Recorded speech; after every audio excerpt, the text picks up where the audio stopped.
कभी भी भूत, प्रेत या चुड़ैलों पर विश्वास नहीं किया। मैं भी नहीं चाहता था, लेकिन उस रात कुछ ऐसा हुआ, कुछ ऐसा जिसकी मैं सपने में भी कल्पना नहीं कर सकता था। उस रात के बाद मैं ऐसी बातों पर विश्वास करने के लिए मजबूर हो गया।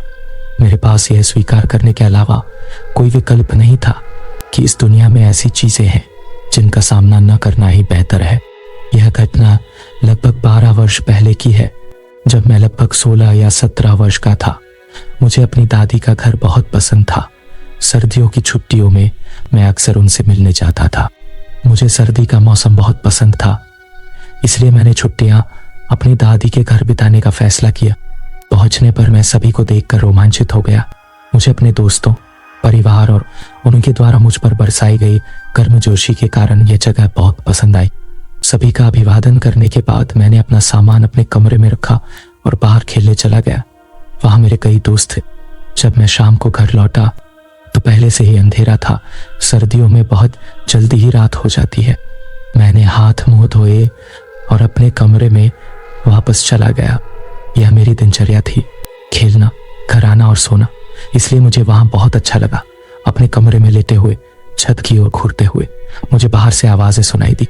मेरी चाची और दादाजी बात कर रहे थे। जिज्ञासा से मैं अपने कमरे से बाहर निकला और उनकी बातचीत सुनने लगा। मेरी चाची मेरे दादाजी को बाहर जाने से रोकने की कोशिश कर रही थी, जबकि उन्होंने जोर देकर कहा कि वह ठीक है और मेरे चाचा को टिफिन देने जाएंगे।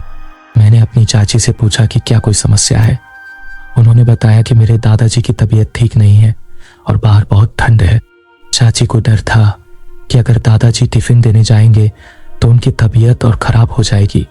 मैंने अपने दादाजी को समझाया कि चाचा जी बाहर से कुछ खा लेंगे, लेकिन उन्होंने जोर देकर कहा कि वह जाएंगे। लेकिन मेरे पास एक विचार था। मैंने खुद ही टिफिन पहुंचाने का प्रस्ताव रखा। मैं अपने चाचा की फैक्ट्री का रास्ता जानता था और आसानी से वहां पहुंच सकता था। मेरे दादाजी ने शुरू में यह कहकर मना कर दिया कि मेरे लिए रात में बाहर जाना ठीक नहीं है, क्योंकि रास्ता सुरक्षित नहीं है। बहुत आग्रह करने के बाद आखिरकार वह मान गए, लेकिन मुझे सख्त चेतावनी दी, अपने साथ एक टॉर्च ले जाओ, लेकिन अगर तुम्हें पीछे से कोई आवाज, किसी भी तरह का शोर या हलचल सुनाई दे तो पीछे मत मुड़ना, बस चलते रहो, टिफिन पहुंचाओ और बिना रुके घर लौट आओ। मैंने उनकी सलाह मानने का वादा किया, टिफिन लिया और अपने चाचा की फैक्ट्री की ओर चल दिया। जैसे ही मैं बाहर निकला, हवा का एक ठंडा झोंका मुझ पर आ गिरा। ठंड बहुत ज्यादा थी, लेकिन मैंने गर्म कपड़े पहन रखे थे। अपना रास्ता बताने के लिए टॉर्च का उपयोग करते हुए मैं आगे बढ़ गया। अभी बहुत देर नहीं हुई थी। शाम के लगभग 7 या 7:30 बजे थे, इसलिए मैं जल्दी से फैक्ट्री पहुंच गया। मैंने टिफिन पहुंचाया, अपने चाचा से थोड़ी देर बात की और जाने के लिए तैयार हो गया। मेरे चाचा ने मेरे दादाजी की चेतावनी दोहराई, सीधे घर जाओ, अगर तुम कुछ भी सुनो तो रुको मत या पीछे मुड़कर मत देखो। मैंने अपने चाचा से पूछा कि उनका क्या मतलब है, लेकिन उन्होंने केवल इतना कहा कि वह अगली सुबह बताएंगे और मुझसे बहुत देर होने से पहले जल्दी घर जाने का आग्रह किया। तब तक लगभग रात के 8:30 बज चुके थे। घर का रास्ता सुनसान था, घने जंगल से घिरा हुआ था। ठंड की वजह से रास्ते पर सन्नाटा फैला हुआ था। जैसे ही मैं चला, अचानक मुझे एक आवाज सुनाई दी, रुको। मैं चौंक गया। तभी फिर आवाज आई, मुड़कर देखो मैं कौन हूं, आप मुझे जानते हैं। मैं पीछे मुड़ने ही वाला था, लेकिन मुझे अपने दादाजी की चेतावनी याद आ गई। आवाज कुछ अजीब सी लगी, इसलिए मैं चलता रहा। आवाज बनी रही, तेज और अधिक आग्रहपूर्ण होती गई। मैं दौड़ने लगा। आवाज पूरे रास्ते मेरा पीछा कर रही थी, लेकिन घर पहुंचने के बजाय मैंने खुद को खोया हुआ पाया। ऐसा लग रहा था कि रास्ता बदल रहा है, ऐसे मोड़ ले रहा है जिन्हें मैं नहीं पहचानता। जैसे जैसे आवाज बढ़ती गई, दहशत फैलती गई और अधिक खतरनाक होती गई। घबराहट में मेरी नजर एक पुराने घर पर पड़ी। आश्रय और सुरक्षा के लिए बेचैन होकर मैं अंदर भागा और अपने पीछे दरवाजा बंद कर लिया। घर में अंधेरा था और सड़न की गंध से भरा हुआ था। जैसे ही मैं कमरों से गुजरा, मैंने दीवारों पर अजीब प्रतीक और निशान देखे। ऐसा लगा मानो दीवारें खुद मुझे देख रही हो। मुझे एक कमरा मिला जो कुछ हद तक सुरक्षित लग रहा था और मैं वहां छुप गया और अपने तेज दिल को शांत करने की कोशिश करने लगा। अचानक फुसफुसाहट फिर से शुरू हो गई, लेकिन इस बार वे घर के अंदर से आ रही थी। तुम मुझसे छिप नहीं सकते। खाली कमरे में आवाज गूंज उठी। मैंने टॉर्च को कसकर पकड़ लिया। जैसे ही उसकी बैटरी खत्म होने लगी, उसका प्रकाश टिमटिमा रहा था।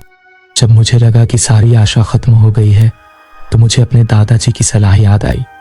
मैंने अपनी आंखें बंद कर ली और अपने आप से दोहराया, पीछे मत मुड़ो, आगे बढ़ते रहो।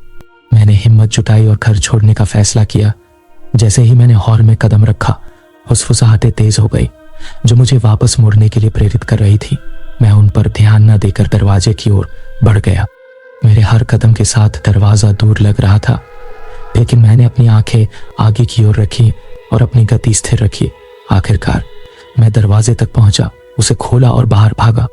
ठंडी हवा मुझ पर दीवार की तरह टकराई, लेकिन मैं नहीं रुका। मैं तब तक दौड़ता रहा जब तक फुसफुसाहट रात में फीकी नहीं पड़ गई। जब मैं आखिरकार घर पहुंचा, थका हुआ और कांपता हुआ, मैं अपने दादाजी की बाहों में गिर गया। उन्होंने मुझे कसकर पकड़ लिया और कहा, तुमने अच्छा किया। आत्माएं आपको केवल तभी नुकसान पहुंचा सकती है यदि आप उन्हें स्वीकार करते हैं। अगली सुबह मेरे चाचा ने सच्चाई बताई।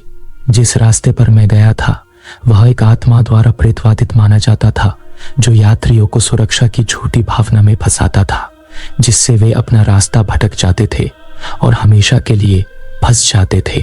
पुराना घर एक भूले हुए अतीत का अवशेष था, एक ऐसी जगह जहां आत्मा की शक्ति सबसे मजबूत थी। उस रात के बाद मैंने फिर कभी वह रास्ता नहीं अपनाया और मैंने हमेशा अपने दादाजी की सलाह पर ध्यान दिया।